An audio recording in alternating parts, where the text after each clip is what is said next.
Let us analyze the relationship between the Boer republics and the Africans in the history of South Africa. The Boer Republic and Africans in the history of South Africa. For us to understand what the Boer implies or what it means, it's a word used to refer to people of Dutch origin, people of Dutch origin that migrated and settled in South Africa. Well, there are some of them that had German background and also some level of some that have French background, but they were majorly of Dutch origin. They settled in the coastal area of South Africa, the Cape Colony, and established themselves there. In the early stage, a Dutch company brought in some of those people, but at the time, there was some level of independence among these people. They saw the place suitable, and then they started settling down in that area. Then, at a time in the history of that area, the British came up,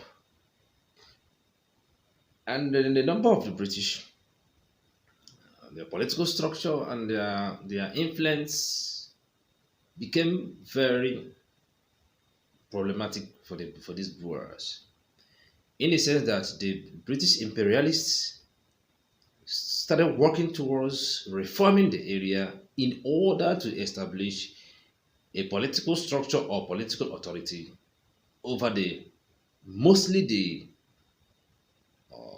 coastal area of South Africa, the Cape Colony, and other area within that place where these Boers settled. Then this attempt by the British didn't go down well with the Boer.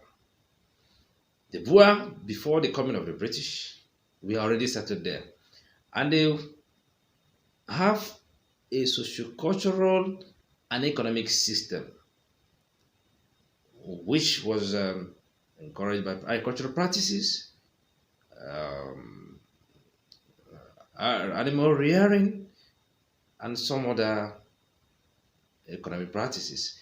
But the bottom line was this: they wanted to maintain their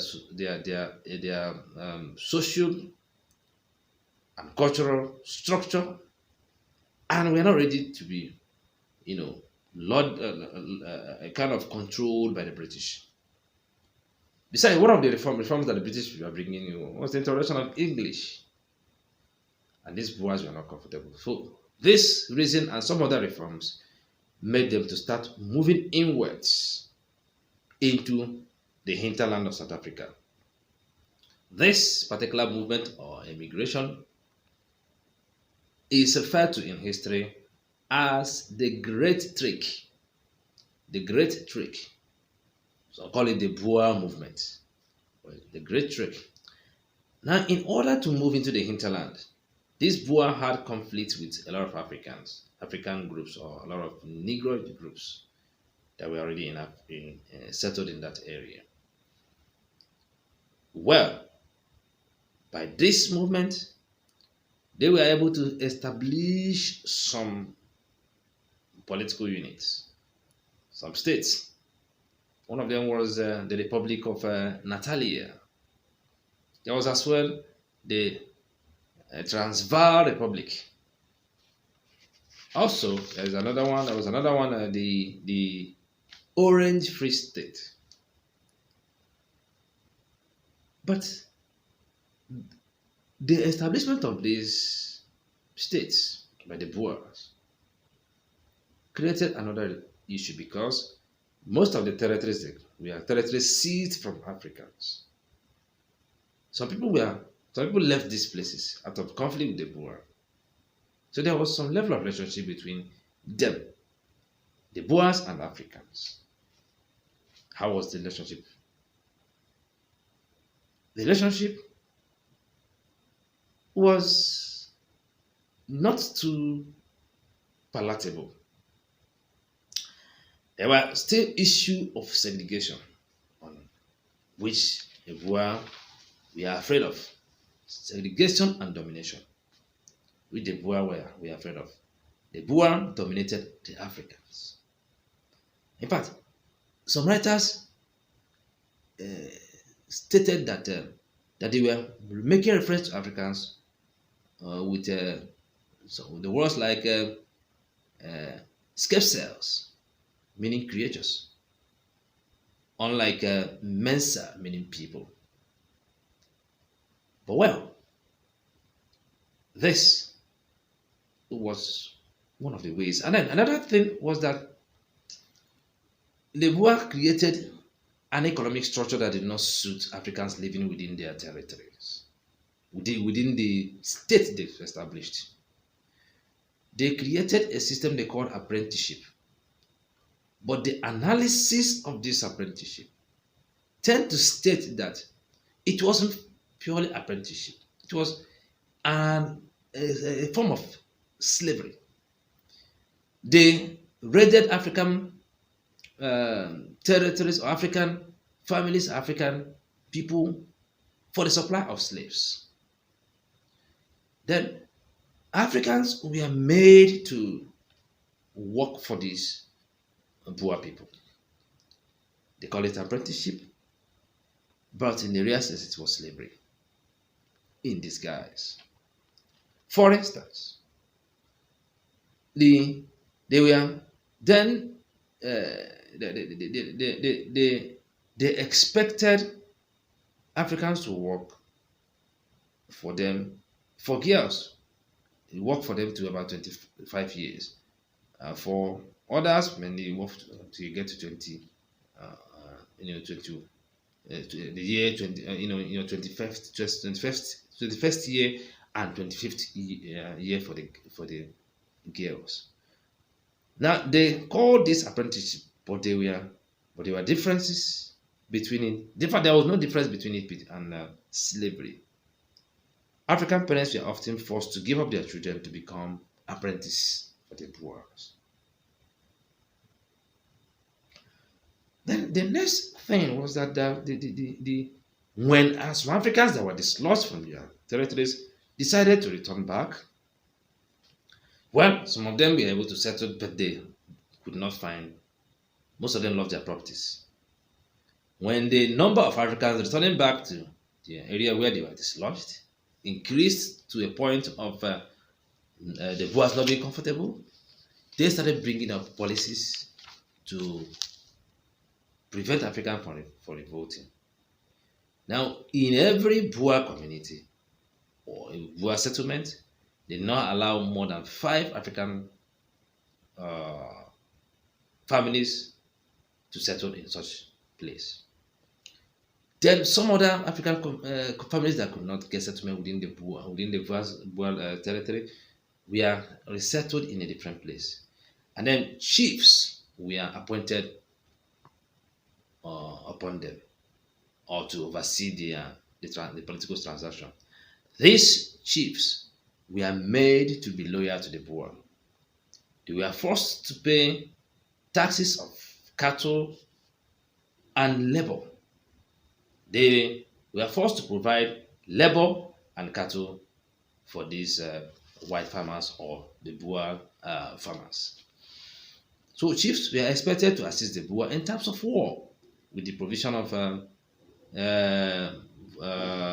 men that fought for the Boers. Then chiefs were also in turn,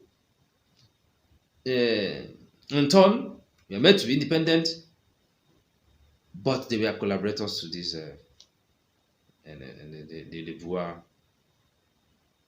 rulers.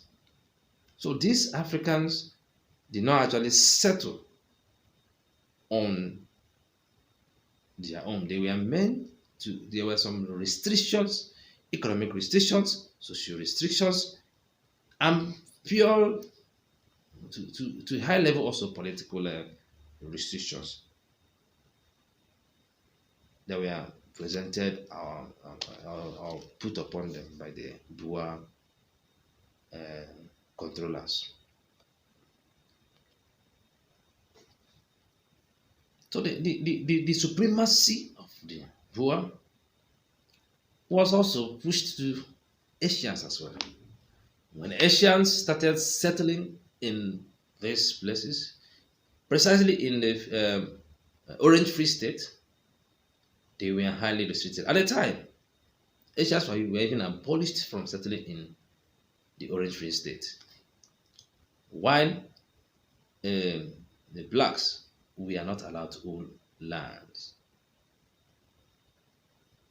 This was despite the fact that the blacks, the land was basically theirs, and this land were seized. So it wasn't was a one-sided relationship between the Boer Republic or the Boer uh, states and Africans.